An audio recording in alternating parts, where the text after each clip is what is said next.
4 days out from Election Day, and former President Donald Trump is escalating his violent rhetoric, suggesting one of his most prominent critics, the former Congresswoman Liz Cheney, should be fired upon. She's a radical war hawk. Let's put her with a rifle standing there with 9 barrels shooting at her, okay? Let's see how she feels about it. You know, when the guns are trained on her face. You know, they're all war hawks when they're sitting in Washington in a nice building saying, oh, gee, let's send 10,000 troops right into the mouth of the enemy.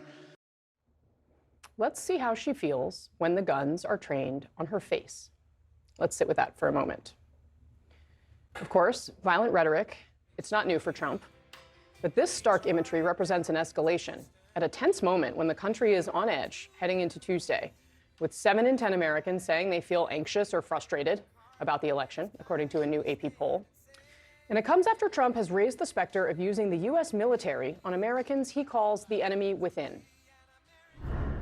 I think the bigger problem is the enemy from within, not even the people that have come in and destroying our country. By the way, totally destroying our country. The towns, the villages, they're being inundated. But I don't think they're the problem in terms of Election Day. I think the bigger problem are the people from within. We have some very bad people. We have some sick people, radical left lunatics. It should be very easily handled by, if necessary, by National Guard, or if really necessary, by the military. Throughout the last nearly 10 years, with Trump on the national stage, the public rhetoric has gotten darker and more violent with time. The man that was I don't know, you say roughed up. He was so obnoxious and so loud. He was screaming. Maybe he should have been roughed up because it was absolutely disgusting what he was doing. That was during Trump's first campaign. During his administration, he asked his national security team if he could shoot protesters. He was speaking to General Mark Milley when he asked that question of, can't you just shoot him in the legs or something? And I was, shocked by it, to hear this from the President of the United States saying that we shoot our fellow Americans in the streets of the nation's capital. That was Donald Trump's former defense secretary, Mark Esper. After Trump left office, he suggested the former chairman of the Joint Chiefs, General Mark Milley, should possibly be executed. Milley's phone call with the Chinese to reassure them in the wake of the January 6th riot was, quote, an act so egregious that in times gone by, the punishment would have been death, Trump wrote on his Truth Social platform. Then came his 2024 campaign after actual violence erupted at the Capitol, trying to prevent the certification of Joe Biden's 2020 win. Ladies and gentlemen, please rise for the horribly and unfairly treated January 6th hostages. You see the spirit from the hostages, and that's what they are, as hostages. They've been treated terribly. Unbelievable patriots, and they were unbelievable patriots and are. He called people put in jail for what they did that day, quote, unbelievable patriots. And as the campaign has gone on, he has made these promises. I am your warrior. I am your justice. And for those who have been wronged and betrayed, I am your retribution. I am your retribution. And 2024 is the final battle. That's going to be the big one. This is the final battle, he says. He's talking about the election happening 4 days from now. In her closing argument of this campaign, his opponent, Kamala Harris, had this warning. Donald Trump intends to use the United States military against American citizens who simply disagree with him.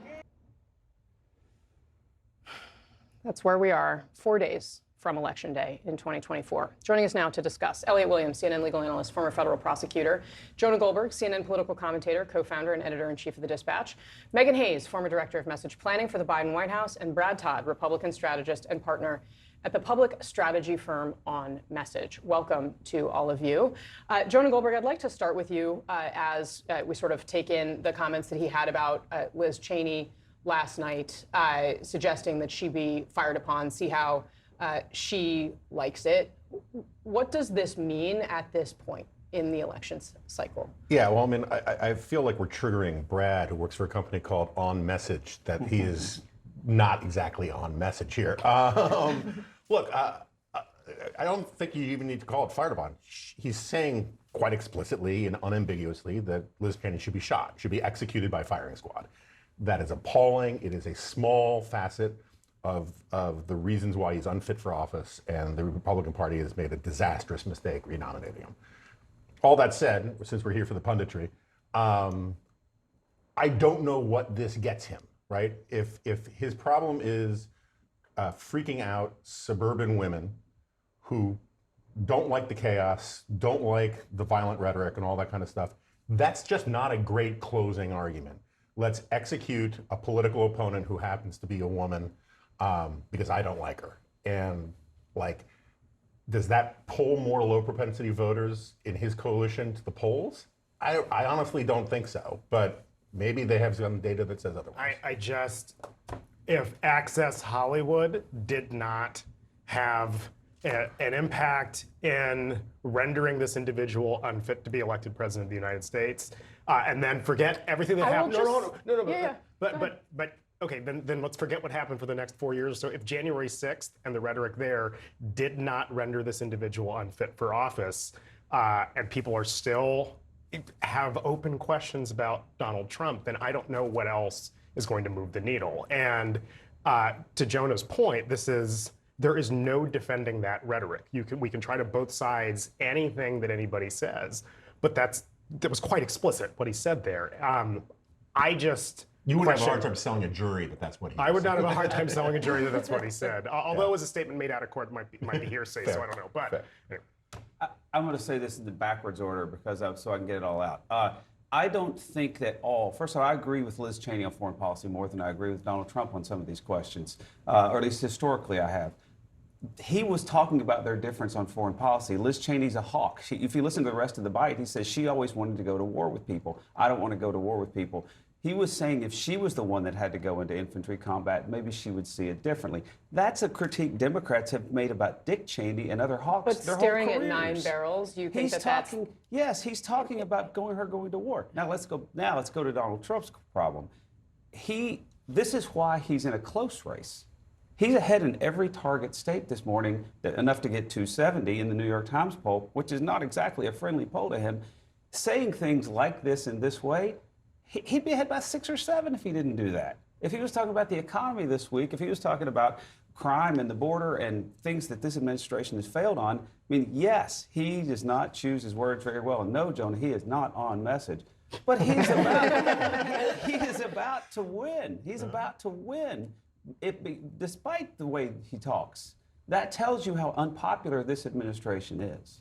I disagree. I don't think he's going to win, but I also think this is going to get people who are conservative Republicans to just stay home. They might not go vote for the vice president, but they are going to stay home. This is such reprehensible language over and over and over again. And I agree with you, Elliot, nothing is moving the needle. But I do think these people are just going to stay home. I just don't think they're going to vote for him. I don't think these people want a president that acts like this.